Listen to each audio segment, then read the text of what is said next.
اعوذ باللہ من الشیطان الرجیم اللہم صلی علی محمد و آل محمد نے پچھلی مرتبہ قرآن پاک کی سورہ مائدہ کی آیت نمبر 15 کو ڈسکس کیا تھا، اور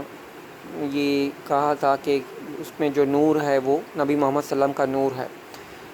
جبکہ میرا ایک دوست وہ کہتا ہے کہ قرآن پاک کے مطابق اللہ تعالیٰ فرماتے ہیں کہ اللہ نور زمین و آسمان کا نور ہے،